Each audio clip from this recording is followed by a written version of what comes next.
अस्सलाम वालेकुम स्टूडेंट्स। आज हम अपने सिलेबस का सेकंड चैप्टर स्टार्ट करेंगे। जो आपका अप्रैल टेस्ट होगा वो चैप्टर नंबर 1 और 2 में से होगा।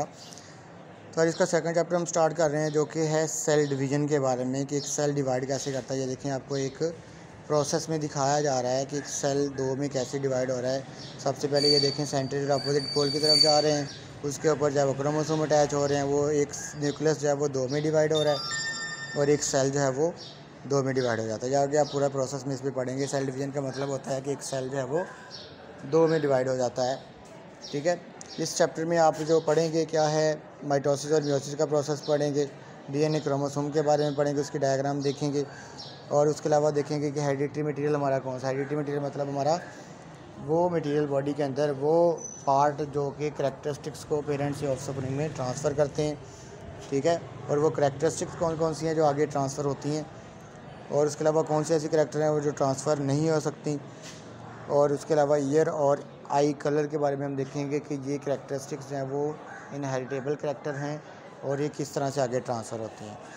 तो स्टार्ट करते हैं। It is a common observation that living things grow and increase in size. It is also observe that offspring example their parents. हम ये देखते हैं कि जो लिविंग थिंग्स हैं वो बढ़ती ग्रो करती हैं, अपना साइज़ बढ़ाती हैं और उसके साथ साथ ऑफस्प्रिंग जो है वो अपने पेरेंट जैसे नज़र आते हैं, वालदैन बच्चों जैसे, बच्चे वालदैन जैसे नज़र आते हैं। We have learn that all the living things are made up of cell. हर चीज़, ये भी हम पढ़ते आ रहे हैं कि हर चीज़ जो है वो सेल से मिलके बनी हुई होती है। More and more cells are needed for growth and development of living things. तो जब एक बॉडी ग्रो कर रही है तो उसको ज़्यादा से ज़्यादा सेल चाहिए होंगे। ठीक है, where do new cells are come from. नए सेल कहाँ से आते हैं। The answer to the question is that the new cells arise by the division of pre existing cell. नए सेल जो है वो पहले से मौजूद सेल की डिवीजन से आते हैं। जो हम जैसे कि मैंने आपको बताया कि सेल डिवीजन में एक सेल दो में डिवाइड हो जाता है। इस चैप्टर में हम डिस्कस करेंगे process of cell division. Why do offspring resemble their parents. अब बच्चे अपने वालिदैन जैसे क्यों नज़र आते हैं, ये भी हम देखेंगे। It is the hereditary which produces resemblance in the offspring with their parents. Heredity and basis of heredity will also be discussed in this chapter। मतलब है कि जो हेरिडिटी है वो बच्चों में वालिदैन से बच्चों में एक खसूसियात की मुंतकली है। ठीक है, तो ये भी हम इस चैप्टर में पढ़ेंगे। सेल डिवीज़न क्या है। अब सेल डिवीज़न का प्रोसेस स्टार्ट करते हैं। सेल डिवीज़न है process by which a cell divide into two daughter cell. एक सेल का दो सेल में डिवाइड हो जाना सेल डिवीज़न का प्रोसेस कहलाता है। जो सेल डिवाइड होते हैं वो पेरेंट सेल कहलाते हैं। The cell which divide is called parent cell. The cell which are produce as a result of cell division are called daughter cell. और वो सेल जो डिवाइड होने के बाद नए सेल बनते हैं वो डॉटर सेल कहलाते हैं। Before the start of the cell division the parent cell passes through a phase called interphase. Divide होने से पहले जो एक सेल फेज में दाखिल होता है वो इंटरफेज कहलाती है। During interphase, chromosome in the nucleus are duplicated, that is copies of all the chromosome are developed। क्योंकि एक सेल ने दो में डिवाइड होना होता है तो इसका मतलब है कि सेल के अंदर जितने भी ऑर्गेनेल्स मौजूद हैं, सेल का न्यूक्लियस है, बाकी सेल के जितने भी ऑर्गेनेल्स हैं उन्होंने भी डबल होना होगा, दो में डिवाइड होना होगा, तभी वो दो नए सेल में जाके तकसीम होंगे। ठीक है, तो इंटरफेज में क्या आता है कि क्रोमोसोम जो होते हैं न्यूक्लियस के अंदर मौजूद होते हैं वो भी डुप्लीकेट होते हैं, क्योंकि क्रोमोसोम में भी डुप्लीकेट होना होता है। तो the process of cell division involve two phases.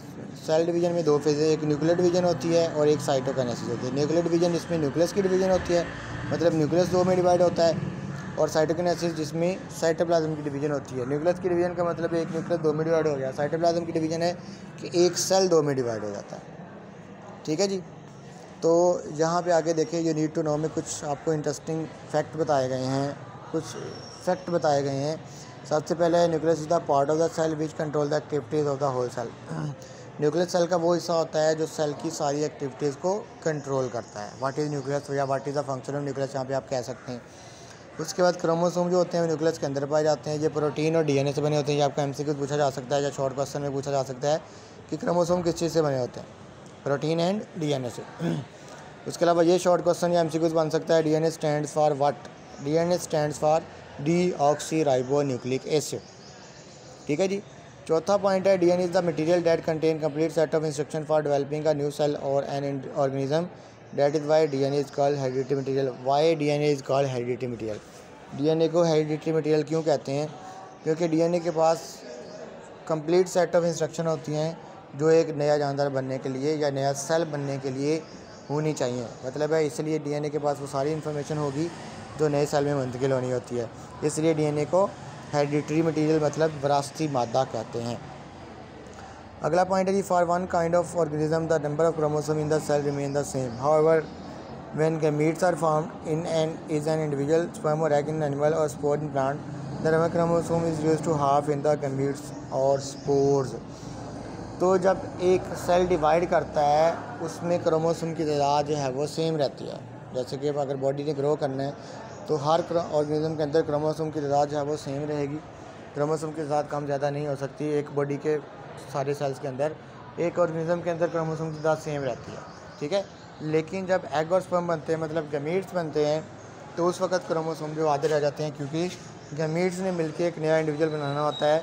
तो आधे क्रोमोसोम वाले गैमीट जब मिलेंगे तो वो पूरा एक जो नया सेल बनाएंगे उसमें क्रोमोसोम की तादाद इतनी ही होगी जितनी एक पेरेंट सेल में होती है। ये डिटेल आप जो है वो अगली क्लासेस में 9th क्लास में पढ़ेंगे जाके, माइटोसिस का पूरा प्रोसेस और मियोसिस का पूरा प्रोसेस पढ़ेंगे, जिसमें आपको ये चीज़ क्लियर नज़र आएगी।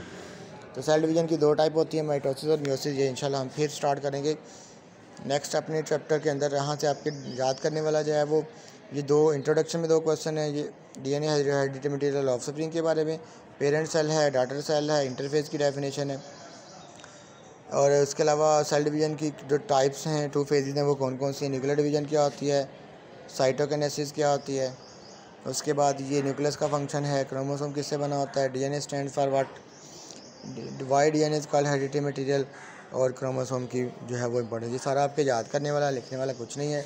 ये आपने जो है वो एक सेल की डायग्राम जो है वो अपनी कॉपी पे बनानी है, ठीक है जी। अल्लाह हाफिज़।